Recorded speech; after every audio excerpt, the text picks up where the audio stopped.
Hello, welcome back to the channel of nonsense. Now, as a car journalist who reviews cars on YouTube, new cars mostly, I get to see a lot of comments from a lot of people who have opinions on the cars that they've got available to buy. And I'm going to summarise them at the moment. Donkey Puncher 420 says that's too expensive. Your mum 69 says that's too expensive. And your mum says she's too expensive. Everything seems to be too expensive for the average person these days. Every single car I review seems to be too much money for what you get, even the Dacia Duster that I filmed the other week. But I've got a feeling that this car is going to change that. Donkey Puncher 420, this video is for you. Yes, Mr. Puncher, this is the new MG ZS Hybrid Plus, and it starts from £22,000. That gets you an SE model. Your only other option is this top spec trophy model, which is just under £25,000. And the trophy model adds your leather interior, your heated seats, your heated steering wheel, your 360-degree camera. This is technically what we call a B segment SUV. It goes up against things like the Ford Puma and the Hyundai Kona, but actually they all cost quite a bit more than this when you compare like for like. Yes, MG is a Chinese car brand now, but that means it brings its operational efficiencies, shall we say, cheap labour, to give us affordable cars that we shouldn't really be whinging about. But as usual, I'm going to give us a fair review and whinge about the bad bits and tell you about the good bits. Also, 22 grand for the entry-level version. If you went back to 2020, so what, 4 years ago, this would have actually been 18 grand. Inflation has been so ridiculous that that's what we're looking at, going from 18 grand to 22 grand in the space of 4 years, just because the cost of money has gone up. It's ridiculous, but is this? Let's have a look at it, because the sun's about to go down. Now, MGs have always looked slightly cheap to befit your cheap status that they have. But this new ZS, I think looks reasonably sharp. It's got some modern accoutrements such as a light bar and LED headlights on all models. Dacia on the new Duster can only muster halogen main beams, even on the top spec model. So MG has beaten Dacia on that front. But tell me what you think about it in the comments. Do you think it looks premium? Because I think it looks a little bit premium. Now, in terms of colour choices, you've got your whites, your blacks, greys, silver, red and blue. Most of those colours are 500 quid extra. The red is 700 quid extra. But this blue was rather spiffing in what little light we've got left. Sorry, I will stop whinging about the lack of cinematic light in this video, but I'm not a very cinematic person. I've got new jeans though, which I've instantly soiled. Now, if I went back even 6 years ago and you told me this was the interior on an affordable small SUV, I would have told you to get in the C, because this does genuinely look quite nice. You do get this big 12-inch touchscreen on all models, and that gets Apple CarPlay and Android Auto, although you do have to plug in using the USB-A down there. There is a USB-C as well. But hey, it has got it. And actually, do you know what? Using the system, it isn't too bad. It's a little bit slow to respond at times, and the screen does show up fingerprints quite a lot, despite having a semi-matte effect to it. But hey, there we are. Look, you've got some physical controls there to get you into the various systems. There isn't a temperature knob, sadly, but you have got volume buttons. Steering wheel is quite nice. It's the same as in most other modern MGs. I do find the little direction pads a little bit confusing to change some of the settings. You have to press a menu button and then use it to change between the different settings on the screen. But again, it's one of those things that you get used to, and you can set little shortcuts on the star buttons there as well. You get a digital dashboard on all models too, which isn't going to focus as usual. Now, actually, go back to the steering wheel. That doesn't adjust in and out. It doesn't adjust for reach, only up and down. I've heard rumours that next year in 2025, MG is going to just subtly add that to the car. I wish they'd tell us when they've done it, but anyway, you can't adjust it in and out. But I've found my driving position okay at 6'3". Now, these seats in trophy models, they are electrically adjustable. Don't get that in any Dacia, I don't think. They're manually adjustable in entry-level SE models. Whichever you pick, you get this oddly large gear shifter. When everyone else is minimising the size of their gear shifters to give you more cup holder space, MG has gone a bit bananas. And your cup holders, if I zoom out, sorry, wobbly camera work, they are there. In here, you have got a big deep well, and the door bins are quite big. So actually, I quite like this interior. It's also quite soft and squidgy when you start poking the top of the dashboard. I'm not going to do that. I'm just going to give you a little voyeuristic peek at a full-size glove box.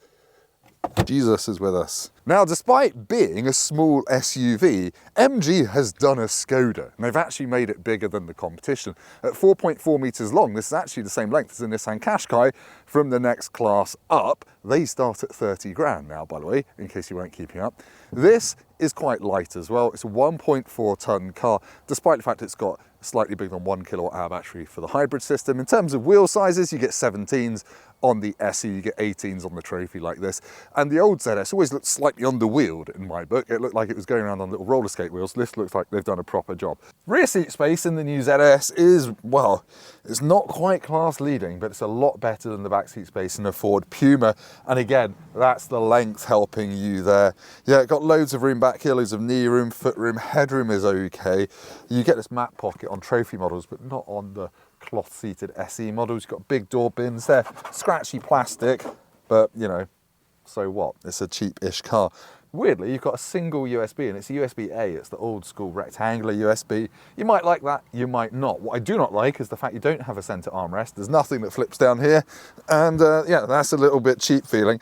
But you know what? The Isofix, easy to get to, no funny flaps, or anything like that. And the doors open pretty wide as well, so it's not going to be a pain to get child seats in here. It's comfortable for grown-ups. Again, what more do you want? Oh, the little grab handles, if you care about these things, and I slightly do, they aren't spring-loaded, as in not properly damped going back up. So that's like a Skoda Fabia from 2012. Skoda reached a point in their journey arc when they finally progressed to get the damped grab handles that Volkswagens and Audis had. I remember that moment. I think it was the Mark III Octavia, I could be wrong. Tell me in the comments, car nerds. Thankfully, you haven't just got me now to talk about the boot space on the MG ZS. We've got Jesus as well. I should point out, I think I already have done, that you only get reversing camera on entry-level SE models. When you get a Trophy, you get a 360-degree camera. Whichever version you get a 443-litre boot, which is about on par for the class. That's about the same as a Renault Captur. You've got a bit of a load lip here, but it's a big, wide space. That will swallow a massive buggy without any problems from my experience of being a dad. And you've got little space under there for storing some odds and sods as well. There's nothing special in here as far as I can tell. There's no clever hookery, there's no 12-volt socket. It's just a big space for your stuff. And actually, let's be honest, who uses all of those things that you get in boots nowadays, like 12-volt sockets and the things to fold the seats down? I talk about them all the time. I see them in my dreams, but I don't actually use them very often. Do you? Right, this MG ZS Hybrid Plus to drive is pretty straightforward. You put your foot on the brake, press the big green start-stop button, off you go. Now, visibility is good. The mirrors are big. The view out, apart from the back corners, is pretty reasonable as well. Now, you only get one engine choice in this, and it is a 1.5 litre petrol engine. That's got 100 horsepower with a quite powerful 134 horsepower electric motor. So all front wheel drive, and in total actually it's only just under 200 horsepower, and you get 0 to 60 time of 8.7 seconds. And actually it's a bit all over the place. Most of the time it feels really good. Acceleration is really strong and it's very fast. But sometimes I think when the battery gets a bit flat, it's a bit thrashy and it can feel a little bit limp. But actually, most of the time I've been driving this, I'm going to wait here for a car coming the other way, it's been really strong. And you can actually adjust the levels of regenerative braking as well, using the buttons on the steering wheel. So you can try and put as much energy back into the battery as humanly possible. But yeah, look, it is punchy. Thank you, sir. And down a bumpy bit of road, it's a bit firm. I'll be honest, it's a little bit firm. It's not quite Ford Puma ST Line X levels of firm, but it's reasonably firm. It hasn't annoyed me. I think the thing that is most jarring coming from something like a Skoda Kamiq, which feels very plush, is how thrashy the engine can sound. And also at 60 miles an hour, you're getting quite a lot of road noise in the cabin. It's weird, it's not really wind noise, it's just coming up through the car when you're doing 60. So that's where you're saving money over its rivals, really. But it hasn't exactly annoyed me. Those aren't things that would stop me buying this car. Now, it's not loads of fun to drive, but the only car in this class that is fun to drive is a Ford Puma. And that isn't as sophisticated, it hasn't got the same hybrid system this has. They can't really very easily get 50 mpg unless you're very gentle with it.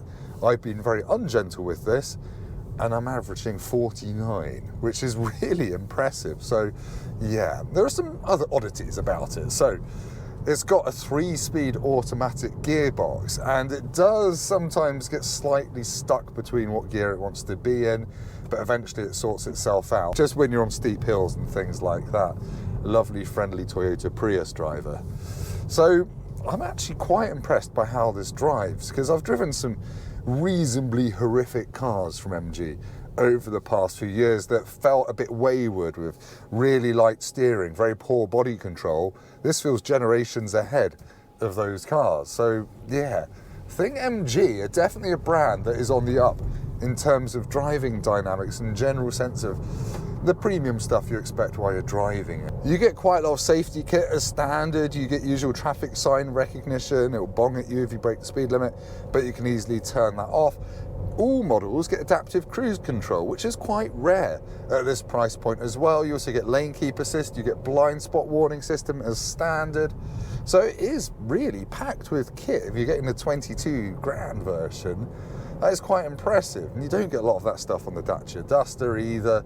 And I would say this hybrid system is, I don't know, a lot more potent than the Dacia's. 8.7 to 60 is 10 seconds in the Dacia, so it does feel a lot faster, although you can hear the engine mooing away occasionally, like you've got an old CVT gearbox. But there we go, an affordable SUV with not many driving foibles, at least not many that you wouldn't expect at this price anyway. And apparently there's a pure petrol version coming at some point, possibly, if you don't want the hybrid system. And presumably that'll be even cheaper. But anyway, let's head back to me for a conclusion. There's a massive puddle there.